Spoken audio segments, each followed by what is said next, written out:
Pernah nggak sih kamu ngerasa, kamu ada, tapi seperti nggak pernah benar-benar dihitung? Datang setiap hari, duduk di kelas yang sama, ngobrol dengan orang yang sama, tapi kalau kamu hilang, dunia tetap jalan seperti biasa. Aku pikir aku tidak penting. Bukan karena ada yang bilang, tapi karena tidak ada yang mencari. Sampai satu hari datang. Dan hari itu, mengubah caraku melihat diriku sendiri. Aku tidak pernah bermimpi besar tentang hidup.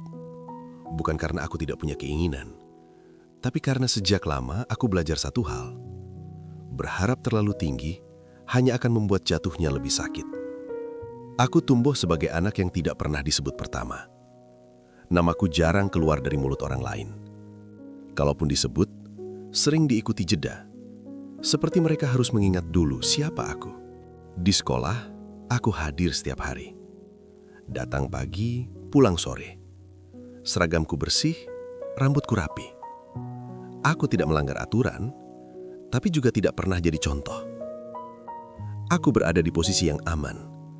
Dan ternyata, aman itu artinya tidak terlihat. Di kelas, aku duduk di bangku tengah. Barisan yang tidak pernah jadi sorotan. Anak-anak pintar di depan selalu sibuk menjawab. Anak-anak berisik di belakang selalu sibuk tertawa. Aku duduk di antara mereka, mendengarkan, mencatat, mengangguk. Kalau aku mengangkat tangan, guru sering tidak melihat. Bukan karena sengaja, hanya karena ada tangan lain yang lebih tinggi, lebih yakin, lebih pantas dipilih. Aku tidak marah. Aku terbiasa. Aku belajar menerima bahwa mungkin peranku memang seperti ini.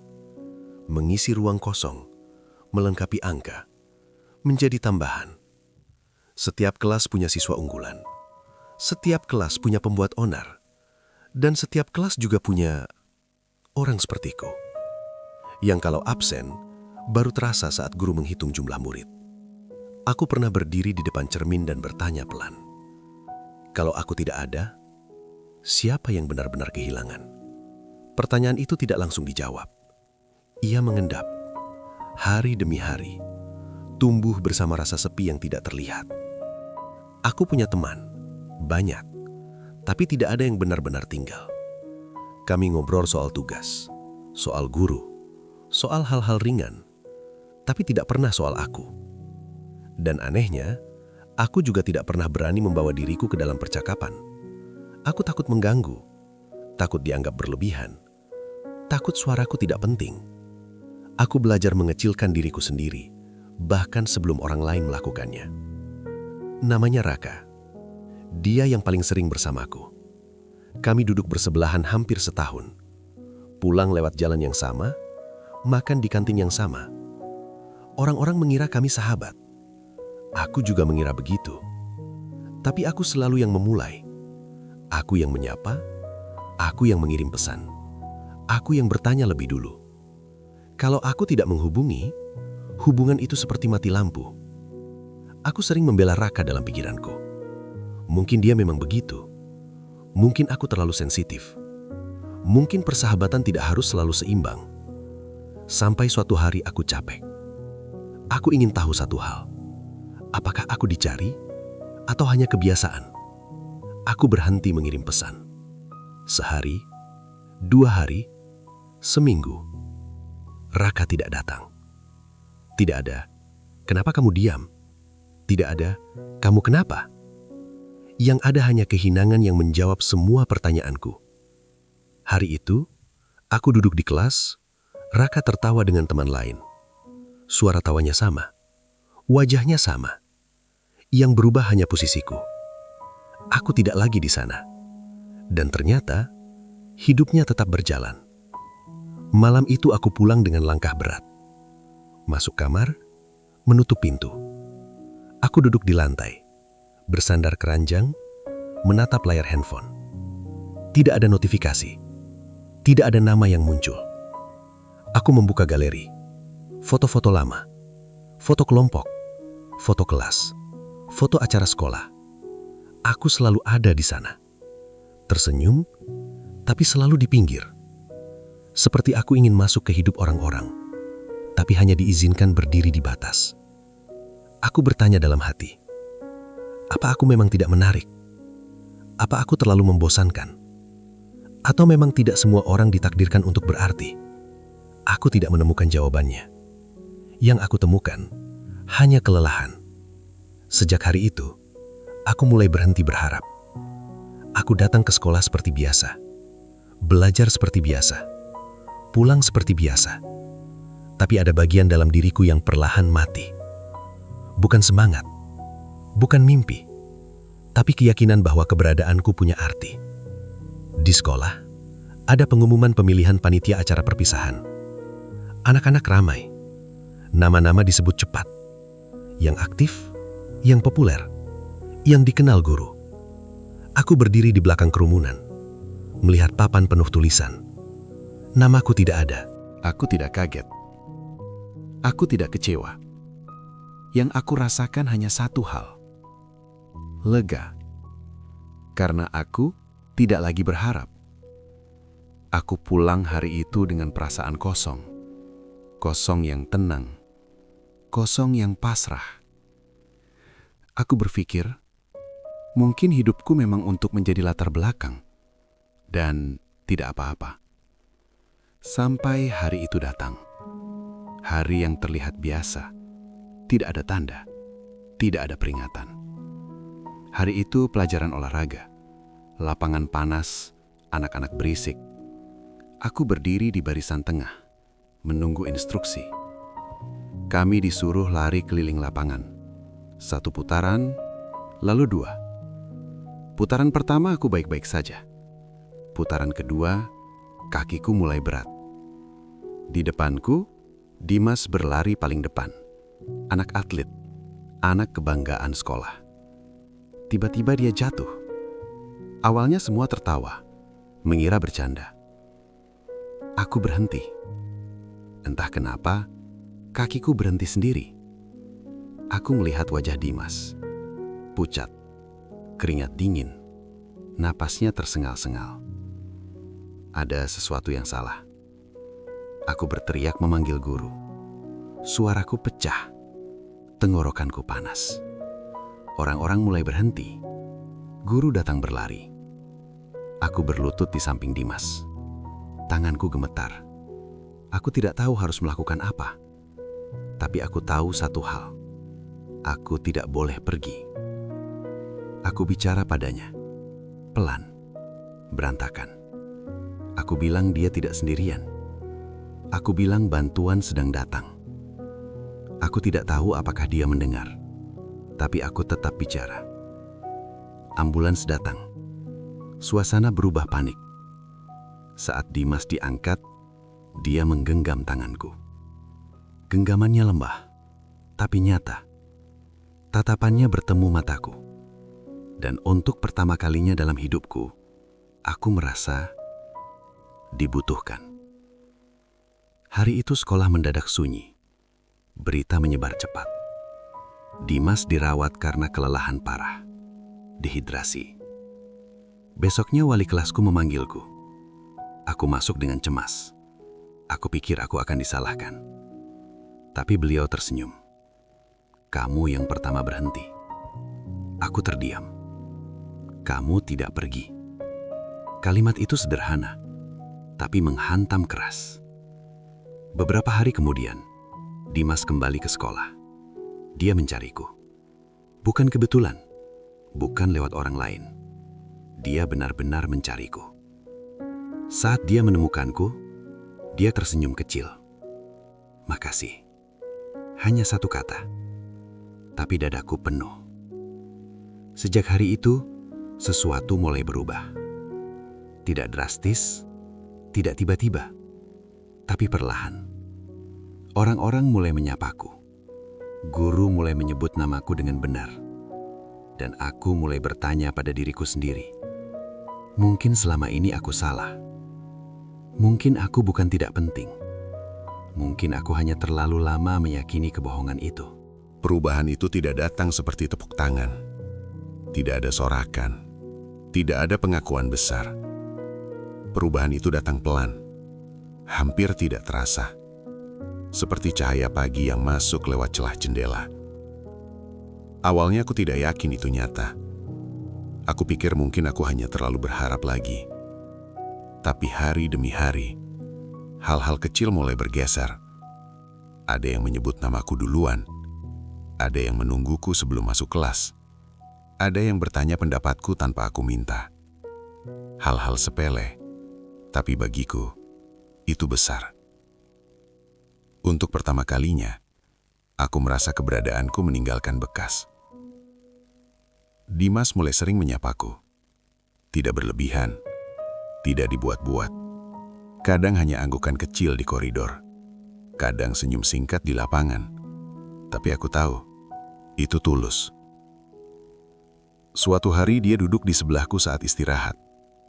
Aku sempat kaku, tidak tahu harus bicara apa. "Kamu suka duduk di sini?" tanyanya santai. Aku mengangguk. Lumayan sepi. Dia tersenyum. "Iya, aku baru sadar sepi itu kadang enak." Aku tertawa kecil. Bukan karena lucu, tapi karena kalimat itu terasa seperti pengakuan.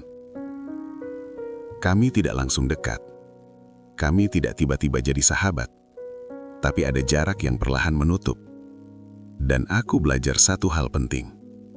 Kedekatan yang sehat tidak butuh usaha berlebihan. Sementara itu, Raka mulai kembali mendekat. Awalnya aku ragu, bukan marah, lebih ke lelah. Dia menyapaku seperti tidak pernah terjadi apa-apa. Seperti diamku dulu hanya angin lewat. Lama nggak duduk bareng," katanya. Aku tersenyum kecil. Iya, kami duduk, diam. Biasanya aku yang akan memecah keheningan. Biasanya aku yang akan bertanya dulu. Tapi kali ini aku tidak. Dan untuk pertama kalinya, Raka yang gelisah. "Kenapa?" tanyanya akhirnya. Aku menoleh. Pertanyaan itu sederhana, tapi terasa berat. Aku bisa saja berkata tidak apa-apa. Aku bisa saja kembali seperti dulu. Tapi entah kenapa, aku capek berbohong. Aku ngerasa aku selalu sendirian meski bareng kamu. Kalimat itu keluar begitu saja, tanpa nada marah, tanpa emosi berlebih. Raka terdiam. Aku tidak tahu apa yang dia pikirkan. Aku hanya tahu, aku akhirnya jujur. "Maaf," katanya pelan. Aku tidak tahu apakah itu tulus, tapi itu cukup. Kami tidak kembali seperti dulu. Dan anehnya, aku tidak sedih. Karena aku mulai belajar, tidak semua yang menjauh itu kehilangan. Beberapa hanya penyesuaian. Di kelas, wali kelasku mulai sering memintaku bicara. Bukan karena aku paling pintar, tapi karena aku dianggap memperhatikan. "Menurut kamu gimana?" Pertanyaan itu dulu membuatku panik. Sekarang, aku belajar menjawab. Tidak selalu benar, tidak selalu bagus, tapi aku bicara. Dan dunia tidak runtuh. Aku mulai menyadari, selama ini bukan dunia yang mengecilkanku. Aku yang mengecilkan diriku sendiri. Aku terlalu takut salah, terlalu takut tidak diterima, terlalu takut terlihat bodoh. Padahal, diam terlalu lama juga menyakitkan. Suatu sore, aku duduk sendirian di lapangan, melihat anak-anak latihan. Dimas menghampiri, duduk di sampingku. "Kamu tahu, waktu itu aku ingat suara kamu." Aku menoleh. "Serius?" "Iya, kamu satu-satunya yang ngomong ke aku. Yang lain panik." Aku menelan ludah. "Aku pikir kamu gak dengar." "Aku dengar," katanya. Dan itu bikin aku tenang. Kalimat itu menghantamku lebih keras dari yang aku kira. Selama ini aku selalu berpikir kalau aku bicara, suaraku tenggelam. Ternyata, tidak selalu. Beberapa hari kemudian, sekolah membuka pendaftaran panitia tambahan acara perpisahan. "Kekurangan orang," kata mereka. Biasanya aku tidak akan mendaftar.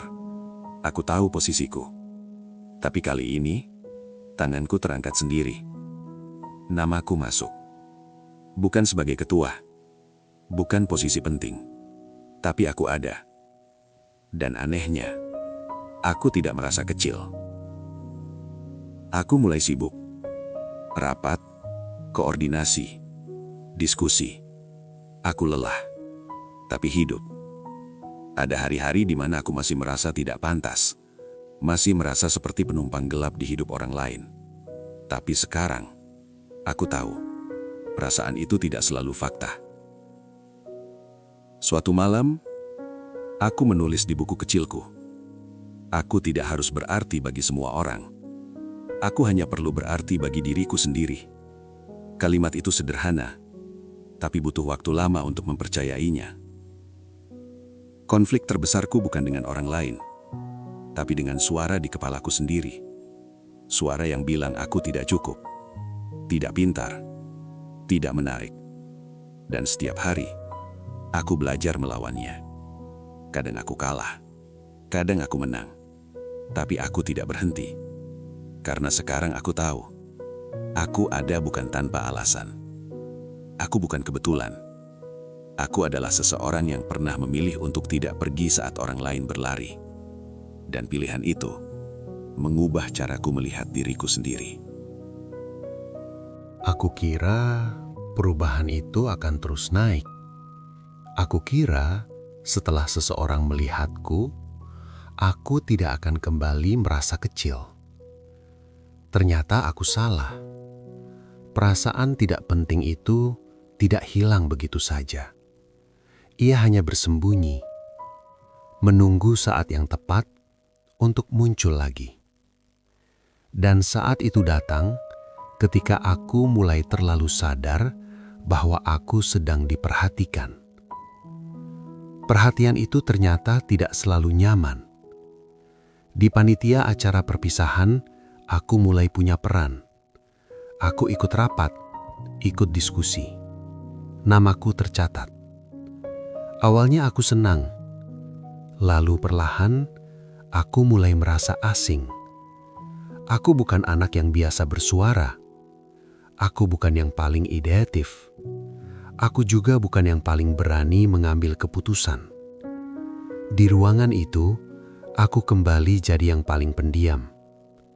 Bedanya sekarang, aku sadar akan diamku. Dan kesadaran itu menyakitkan. Setiap kali aku ingin bicara, ada suara di kepalaku yang menyelah. Jangan, nanti salah. Nanti diketawain. Nanti kelihatan bodoh. Aku menahan diri, mengangguk, mencatat. Sampai suatu hari, aku terlambat mengirim data penting. Bukan karena aku malas, bukan karena aku lupa. Aku terlalu ragu. Aku membaca ulang pesan itu berkali-kali. Takut salah, takut keliru. Dan saat aku akhirnya mengirim, sudah terlambat. Rapat kacau. Beberapa orang kesal. Nada suara meninggi. Tidak ada yang memarahiku langsung, tapi aku tahu aku mengecewakan. Dan perasaan lama itu datang lagi. Aku duduk diam di sudut ruangan, dada sesak, tangan dingin. Aku tahu, bisik suara itu, kamu memang tidak cocok di sini. Sejak hari itu, aku mulai menarik diri lagi. Aku datang ke rapat, tapi tidak terlibat. Aku hadir, tapi tidak masuk. Dimas menyadarinya. "Kamu kenapa?" tanyanya suatu sore. Aku menggeleng, capek. Dia menatapku lama, seolah tahu itu bukan jawaban sebenarnya. Tapi dia tidak memaksa. Dan justru karena itu, aku semakin merasa bersalah. Aku merasa seperti penipu, seolah semua orang salah menilai aku. Mereka mengira aku lebih dari yang sebenarnya. Suatu malam aku duduk sendirian di kamar. Lampu mati. Hanya cahaya layar. Aku membuka chat lama. Pesan-pesan yang tidak pernah dibalas. grup-grup yang sudah tidak aktif. Aku bertanya pada diriku sendiri, kenapa aku selalu begini? Setiap kali aku mulai percaya diri, aku jatuh lagi. Setiap kali aku mulai terlihat, aku ingin menghilang. Aku merasa lelah menjadi diriku sendiri. Hari berikutnya, aku tidak masuk sekolah.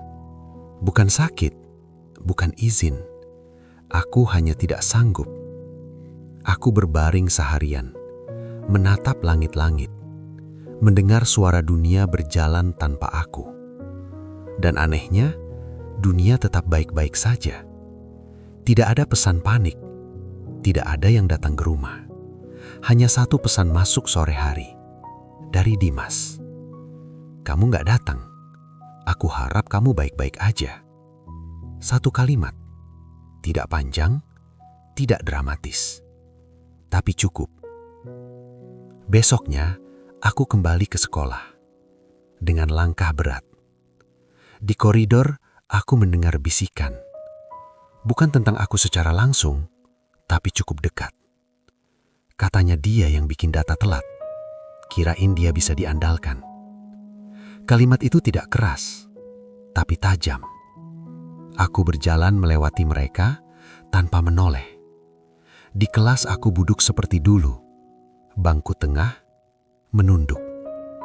Semua yang sempat tumbuh terasa runtuh. Aku kembali jadi diriku yang lama, atau setidaknya aku merasa begitu.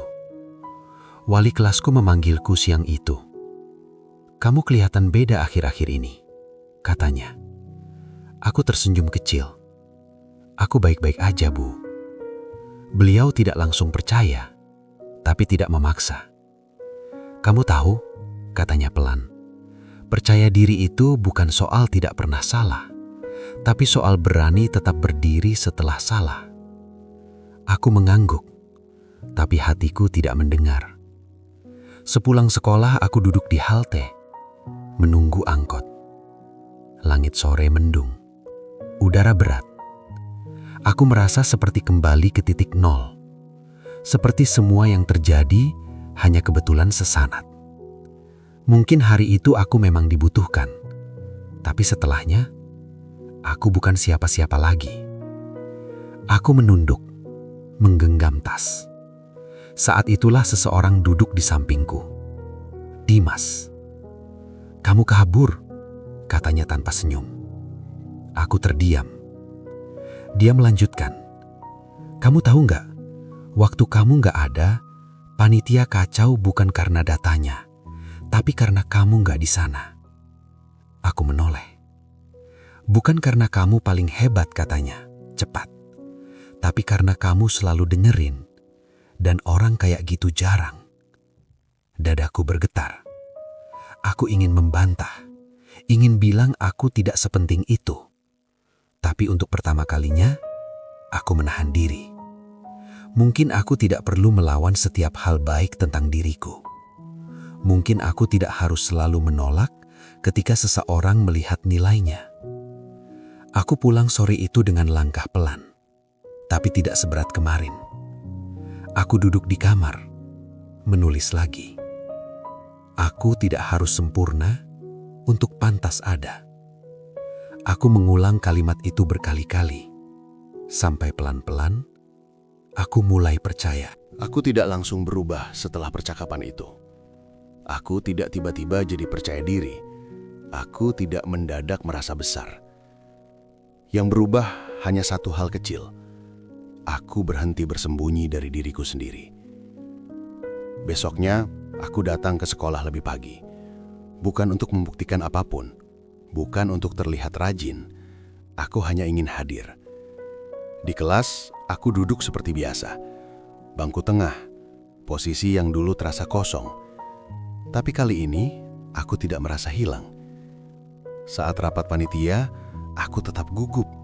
Tanganku dingin. Suara di kepalaku masih ada.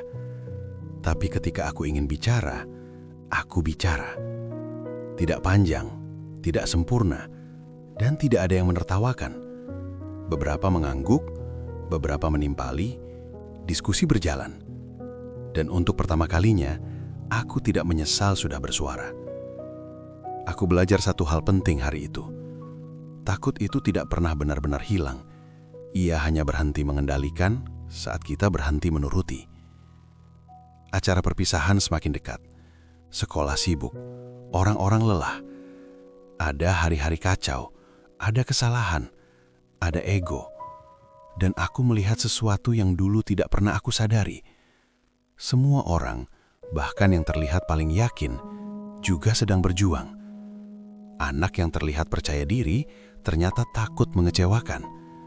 Anak yang selalu tertawa ternyata menyimpan lelah. Dan aku tidak sendirian. Aku hanya terlalu lama mengira bahwa semua orang lebih kuat dariku. Suatu sore, aku berdiri di aula sekolah, melihat dekorasi hampir selesai. Lampu-lampu tergantung rapi, panggung berdiri. Aku tersenyum kecil. Aku ikut membangun ini.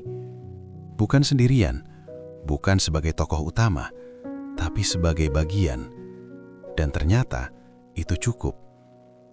Malam sebelum acara, aku tidak bisa tidur. Bukan karena cemas tampil, tapi karena pikiranku penuh. Aku teringat diriku yang dulu, yang selalu merasa berlebihan hanya karena ingin didengar. Aku ingin memeluk diriku yang lama. Bilang satu hal saja, kamu tidak rusak, kamu hanya belum melihat nilaimu sendiri. Hari acara tiba, sekolah ramai, suara tawa bercampur haru. Aku berdiri di belakang panggung, mengatur alat, membantu seperlunya. Aku melihat Dimas di kejauhan. Dia melambai kecil. Aku membalas. Raka juga ada. Kami tidak sedekat dulu, tapi kami saling mengangguk. Dan anehnya, aku tidak merasa kehilangan. Karena sekarang aku tahu, kedekatan tidak harus dipaksakan. Acara berjalan lancar, ada tangis, ada pelukan. Dan saat semua selesai, aku duduk sendiri di bangku aula. Aku lelah, tapi damai. Wali kelasku menghampiri, duduk di sebelahku. Kamu kelihatan tenang, katanya. Aku tersenyum. Iya, Bu. Beliau mengangguk pelan. Kadang yang paling tenang itu yang paling sudah berdamai. Kalimat itu menutup banyak hal di kepalaku. Hari-hari setelahnya berjalan biasa. Sekolah hampir selesai. Kami bersiap melangkah. Aku tidak tahu akan jadi apa aku nanti. Aku tidak tahu akan sepenting apa aku di dunia besar nanti. Tapi sekarang aku tahu satu hal. Aku tidak harus penting dalam ukuran semua orang. Aku hanya perlu cukup untuk diriku sendiri. Aku pernah berpikir bahwa hidup ini tentang diperhatikan. Ternyata tidak. Hidup adalah tentang hadir meski tidak dilihat. Tentang memilih tidak pergi meski merasa kecil. Tentang tetap peduli meski tidak dijanjikan apa-apa. Hari itu, saat aku berhenti di lapangan dan memilih tinggal, aku tidak tahu apa yang akan terjadi. Aku hanya tahu aku tidak ingin meninggalkan seseorang sendirian. Dan keputusan kecil itu mengubah caraku melihat hidup. Sekarang, kalau aku duduk di bangku tengah, aku tidak merasa di antara. Aku merasa tepat. Aku pernah berpikir aku tidak penting. Sampai hari itu datang. Dan akhirnya aku mengerti, bukan dunia yang harus memberiku arti. Aku sendiri yang harus percaya bahwa keberadaanku layak. Kalau sampai di titik ini, mungkin ada bagian dari ceritaku yang terasa dekat dengan hidupmu. Kalau kamu pernah merasa tidak penting, tidak terlihat, atau sendirian di tengah keramaian, kamu tidak sendirian. Tulis ceritamu di kolom komentar. Siapa tahu ada seseorang di sini yang butuh tahu bahwa dia juga berarti. Jangan lupa subscribe, karena mungkin cerita berikutnya adalah tentang kamu.